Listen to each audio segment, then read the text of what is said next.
Good afternoon, everybody. I trust everybody's well, and good to see the weather smiling on us again, and also good to see more and more staff returning to the workplace. So good to have everybody back on board as much as possible.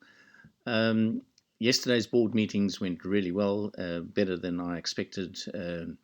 We have very good support from both the investment trust and from our operational boards. Um, and that's resulted in them basically saying that they will back us and help us through this difficult time.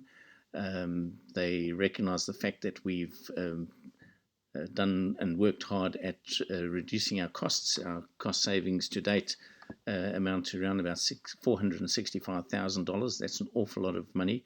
And it is still in draft, and we still need to fine tune that and work through some of those issues. Areas that we have looked at is across the board, but if you think about New Vision, their contract for garden maintenance was nearly $30,000, so we've canned that, and volunteers will be doing that going forward. We're looking at Sky, for example, and there's a whole range of other areas, photocopy machines, etc., etc.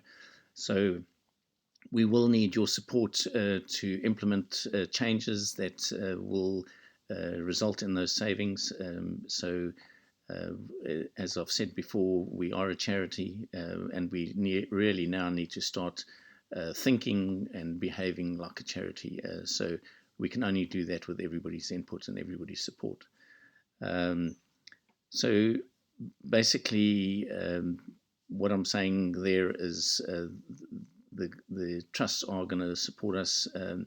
We have no intention whatsoever of at this stage of the game, of pay cuts or redundancies. So that's really, really good news and gives us certainty in going forward.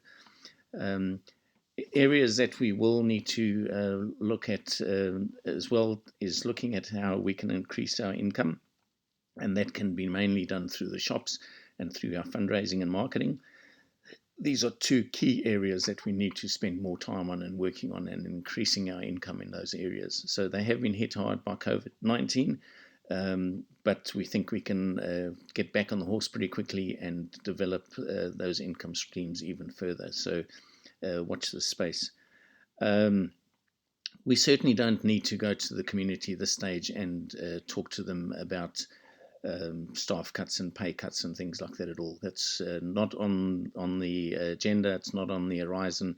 But we will be talking to them that we do need their ongoing support, and we need it in a big way, particularly in those two areas that I've mentioned already. There were also a number of questions that were raised in emails that I received, and I'll try and answer some of those very, very quickly. The first was around the big deficit that we've got. So we've always had a deficit. It's gone from about $300,000 when I started 8 years ago to $600,000 last year, and has gone over to just over $1 million as a result of COVID and the loss of income, really, and loss of income from some of our big events. Just as an example, Dancing for a Cause would have brought in over $100,000. So there's quite a lot of money that hasn't come through as a result of that. The other area really is, or questions that was raised, was around our staffing, particularly around our non-clinical or non-patient related staff.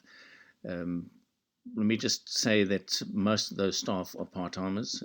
Some only work very few hours in the week. But without those staff, we cannot generate $2 million worth of fundraising that is required.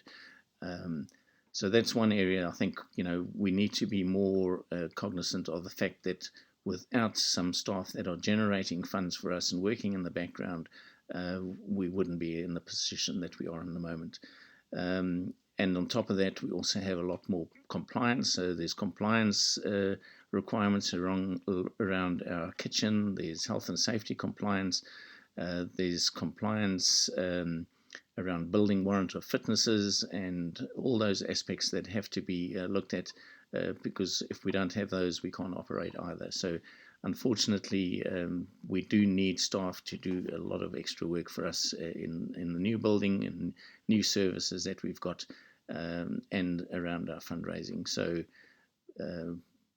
any organization can run on the smell of an oil rag, and yes, as I said, we need to do that going forward.